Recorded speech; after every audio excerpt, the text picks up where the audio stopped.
नमस्कार दोस्तों, पीपीएसबी स्टडी में आप लोगों का स्वागत है। आज हम लोग general science MCQ biology chapter wise का क्वेश्चन सॉल्व करेंगे। चलिए शुरुआत करते हैं। क्वेश्चन नंबर 1, मनुष्य के शरीर में कितनी सच पसलियां होती हैं? ए 10, बी 12, सी 14, डी 16। इसका करेक्ट आंसर होगा सी 14।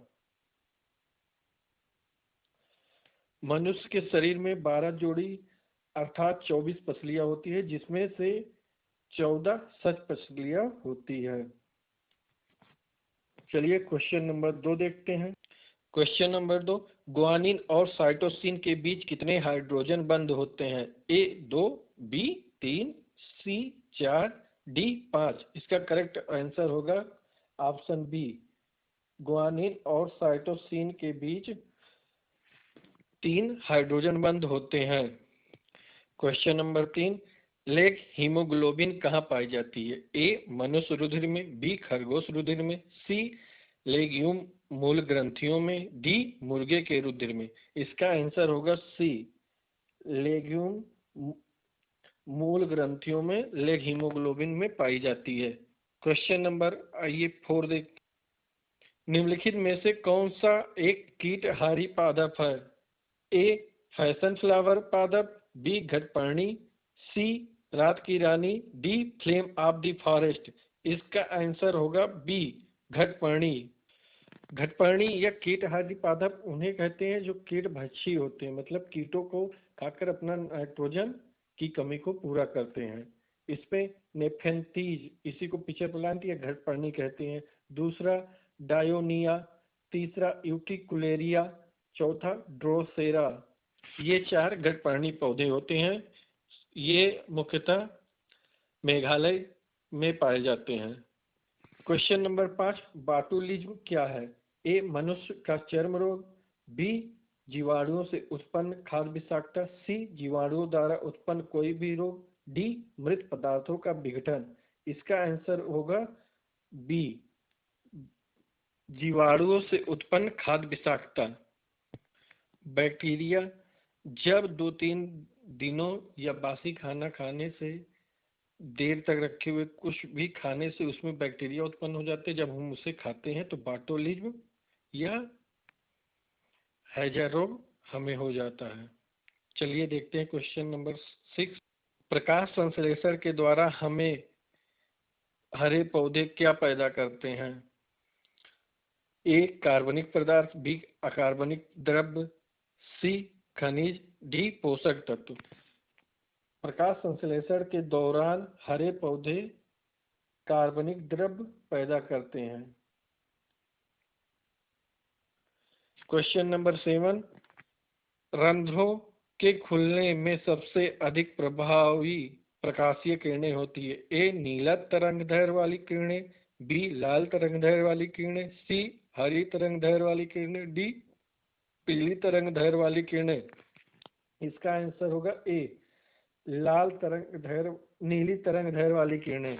रंध्रों के खुलने में सबसे अधिक प्रभावशाली किरणें नीली तरंगदैर्घ्य वाली होती हैं। क्वेश्चन नंबर 8, पुष्पन में शीघ्रता के लिए जल अवशोषित बीजों अथवा नवांकुरों को निम्न ताप उपचार कहलाता है? ए दीप्तिकलिता, बी बसंतीकरण, सी अतिशीतलन, डी इसमें से कोई नहीं। इसका आंसर होगा बी बसंतीकरण। पुष्पन की शीघ्रता के लिए जल अवशोषित बीजों अथवा नवांकुरों को निम्न ताप पर उपचार बसंतीकरण कहलाता है। जब हम लोग किसी बीज की बुआई करते हैं तो उसमें हल्का सा नमी की मौजूदगी देखते हैं, जिससे वो अंकुरण होने के लिए पूर्णतया अनुकूल हो। क्वेश्चन नंबर 9, केसर मसाला बनाने के लिए पौधे का निम्नलिखित में से कौन सा भाग उपयोग में लाया जाता है? ए पत्ता, बी पंखुड़ी, सी बाह्यदल, डी वातृकाग्र। तो इसका आंसर होगा वातृकाग्र। वातृकाग्र को हम लोग फूलों में देखते हैं, जो पुंकेसर होते हैं उसे वर्तिकाग्र भी कहते हैं। इसी से केसर मसाला बनता है। क्वेश्चन नंबर 10, गेहूं का दाना है ए बीज, बी भूर्ण, सी फल, डी तना। गेहूं का दाना फल है, इसका आंसर होगा सी। क्वेश्चन नंबर 11, कोसा में ग्लाइकोलाइसिस की क्रिया कहाँ संपन्न होती? ए कोसा द्रव्य में, बी हरित लवक में, सी माइटोकॉन्ड्रिया में, डी जीव द्रव्य में। कोसा में ग्लाइकोलिसिस की क्रिया कोसा द्रव्य में संपन्न होती है, इसका आंसर होगा ऑप्शन ए। चलिए next question, question number 12, hormones beaker से भिन्न है क्योंकि ए हार्मोन्स केवल जंतुओं में पाए जाते हैं, बी हार्मोन्स केवल पौधों में पाए जाते हैं, सी हार्मोन्स उपापचयी क्रियाओं में प्रयुक्त नहीं होते, ऑप्शन डी हार्मोन्स उपापचयी क्रियाओं में पूर्णतया प्रयुक्त हो जाते हैं, इसका आंसर होगा ऑप्शन डी हार्मोन्स उपापचयी क्रियाओं में पूर्णतया प्रयुक्त हो जाते हैं। चलिए नेक्स्ट क्वेश्चन देखते हैं, क्वेश्चन नंबर 13, आक्सी तथा अनाक्सी श्वसन के मध्य समान पथ होता है, ए क्रेब्स चक्र, बी ग्लाइकोलिसिस, सी ग्लाइकोजेनेसिस, डी इसमें से कोई नहीं, इसका आंसर होगा ग्लाइकोलिसिस, ऑप्शन बी। आक्सी तथा अनाक्सी श्वसन के मध्य समानता ग्लाइकोलाइसिस पथ होता है। क्वेश्चन नंबर 14, सीमा कारकों का नियम किसने प्रतिपादित किया? ए कैल्विन ने, बी ब्लैकमैन ने, सी लीविंग ने, डी आर्नन ने। इसका आंसर होगा बी ब्लैकमैन ने। सीमा कारकों का नियम को प्रतिपादित ब्लैकमैन ने किया। क्वेश्चन नंबर 15, निम्न में से कौन सा पादप हार्मोन है? A insulin, B thyroxine, C estrogen, D cytokinin. इसका आंसर होगा option D cytokinin. Estrogen, insulin और थायरॉक्सिन ये मनुष्यों तथा जानवरों में पाया जाता है, यानी कि जीवित जंतुओं में। क्वेश्चन नंबर 6, अंग किस कुल से संबंध रखता है? ए मेलिएसी, बी सोलेनेसी, सी लोगोनिएसी, डी एनाकार्डिएसी। इसका आंसर होगा डी ऑप्शन एनाकार्डिएसी, अंग कुल से संबंध रखता है। क्वेश्चन नंबर 17, लाल चना है ए मूंग, बी अरहर, सी सोयाबीन, डी मटर। लाल चना इसका ऑप्शन होगा डी अरहर है। क्वेश्चन नंबर 18, निम्न में से किसके द्वारा प्रेषित जंतु वर्गीकरण को कृत्रिम कहा जाता है? ए डार्विन, बी वेलेस, सी लिनियस, डी लेमार्क। इसका आंसर होगा सी लिनियस, कैरोलस लिनियस, जिन्होंने जंतुओं का वर्गीकरण किया। इन्हीं को फादर ऑफ टैक्सोनॉमी भी कहा जाता है, वर्गीकरण का पिता। क्वेश्चन नंबर 19, इनमें से किस जंतु में बाह्य एवं अंतःकंकाल होता है? ए काकरोच, बी केचुआ, सी मेढक, डी सर्प। इसका आंसर होगा डी सर्प। सर्प में मतलब रेप्टाइल्स, सर्प में जंतु बाह्य और अंतःकंकाल होता है।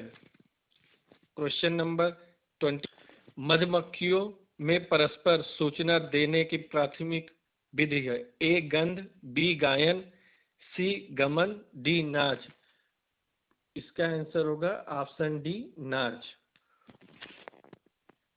मधुमक्खियां परस्पर सूचना देने के लिए नाचती हैं, जो बरमनाती हुई गमन करती हैं, इसीलिए मधुमक्खियों को खनन और गुफाओं को पता करने के लिए इनका इस्तेमाल या प्रयोग किया जाता है। क्वेश्चन नंबर 21, थायराइड ग्रंथ के समान कामकाज के लिए आयोडीन का आहार सेवन आवश्यक है। निम्नलिखित में से आयोडीन में स्वाभाविक रूप से समृद्ध माना जाता है? ऑप्शन ए सेंधा नमक, ऑप्शन बी समुद्री नमक, ऑप्शन 3 डेयरी उत्पाद। इसका आंसर केवल एक, केवल दो, केवल एक और दो, केवल एक, दो और तीन। इसका करेक्ट आंसर होगा एक, दो और तीन। आयोडीन सेंधा नमक, समुद्री नमक और डेयरी उत्पाद तीनों में पाया जाता है, जो थायराइड ग्रंथि के समान कामकाज के लिए अत्यधिक जरूरी होता है। आयोडीन की कमी से घेंघा रोग हो जाता है, जो थायराइड को काफी ज्यादा बड़ा कर देता है। क्वेश्चन नंबर 22, जीव विज्ञान शब्द का प्रयोग सर्वप्रथम किसने किया? ए अरस्तु ने, बी लेमार्क और ट्रेविरेनस ने, सी पुरकिंजे ने, डी हैकेले ने। इसका आंसर होगा बी लेमार्क और ट्रेविरेनस। क्वेश्चन नंबर 23, बी भज्योतक मेरिस्टेमेटिक टिश्यू स्थिति के अनुसार होता है। ए शीर्षस्थ, बी अंतर्वंशी, सी पार्श्वीय, डी उपयुक्त में से सभी। इसका आंसर होगा डी विभज्योतक मेरी सिस्टमैटिक टिश्यू शीर्षस्थ, अंतर्वंशी और पार्श्वीय तीनों स्थिति में पाई जाती हैं। क्वेश्चन नंबर 24, क्षारीय क्षारक कैफीन क्षारक उपस्थित रहता है। ए केवल चाय में, बी केवल कॉफी में, सी चाय और कॉफी दोनों में, डी नींबू में। इसका आंसर होगा सी कैफीन क्षारक चाय और कॉफी दोनों में उपस्थित रहता है। इसीलिए चाय और कॉफी का प्रयोग उत्तेजक के लिए भी किया जाता है, जिससे नींद भगाने या सुस्ती दूर करने के लिए किया जाता है। क्वेश्चन नंबर 25, निम्न में से कौन सा पौधा कीट पकड़ता है? ए ऑस्ट्रेलियन एकेसिया, बी स्लैमब्लैक्स, सी नेरियम, डी नेफेंथस। इसका आंसर होगा नेफेंथीस। इसी को पिचर प्लांट भी कहते हैं। ये अपने नाइट्रोजन की कमी को पूरा करने के लिए कीटाणुओं को पकड़ते हैं। जो कली होती है वो खुल जाती है, उसके बाद जैसे इसमें आके भौरे या कोई कीट बैठते हैं बंद हो जाती है। ऐसे पौधों को इंसेक्टिवोरस भी कहते हैं, कीट भक्षी पौधे। नेफेंथीस, डायोनिया, यूट्रिकुलेरिया, डोसेरा, ये 4 पौधे होते हैं जिन्हें कीटभक्षी पौधे कहा जाता है। क्वेश्चन नंबर 26, जल की अधिकतम मात्रा जिसकी पौधों की आवश्यकता होती है वह उसे अवशोषण निम्न के माध्यम से करते हैं। ए भोड़ीय जोन से, बी बढ़त बिंदु से, सी दीर्घीकरण जोन से, डी जड़ों के बालों से। इसका आंसर होगा ऑप्शन डी जड़ों के बालों से, जिसे फ्लोएम कहते हैं। फ्लोएम से ही पौधे धरती से पानी का अवशोषण करते हैं। फ्लोएम के माध्यम से ही जल पेड़ के सभी शाखाओं और पत्तियों तक पहुंचता है। क्वेश्चन नंबर 27, एपीफाइट्स वे पौधे होते हैं जो अन्य पौधों पर निर्भर हैं। ए भोजन के लिए, बी यांत्रिक अवलंबन के लिए, सी छाया के लिए, डी जल के लिए। एपीफाइट पौधे, इसका आंसर होगा ऑप्शन बी यांत्रिक अवलंबन के लिए। क्वेश्चन नंबर 28, मरुस्थलीय पौधे की जड़ें लंबी होती है क्योंकि ये भूमि का उच्च तापमान जड़ों को लंबा होने हेतु प्रोत्साहित करता है। बी जड़ें पानी की तलाश में लंबी होती हैं। सी भूमि में पानी नहीं होता, अतः यह सख्त होकर जड़ों पर दबाव डालती हैं जिससे वह लंबी हो जाती हैं। डी जड़ें सूर्य की गर्मी के विपरीत दिशा में बढ़ती हैं। इसका आंसर होगा बी मरुस्थलीय पौधे की जड़ें लंबी होती हैं क्योंकि इनकी जड़ें पानी की तलाश में लंबी होती चली जाती हैं। क्वेश्चन नंबर 29, निम्नलिखित मसालों में से कौन सी एक पुष्पकलिका होती है? ए जीरा, बी लौंग, सी काली मिर्च, डी हल्दी। इसका आंसर होगा ऑप्शन बी लौंग।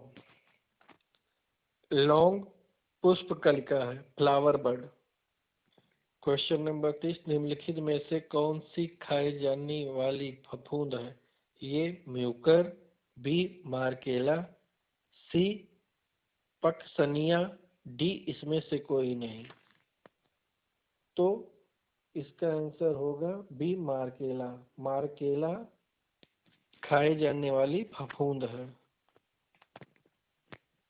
वीडियो कैसा लगा ये जरूर बताइए, लाइक और कमेंट करिए। देखने के लिए बहुत बहुत धन्यवाद। नमस्कार।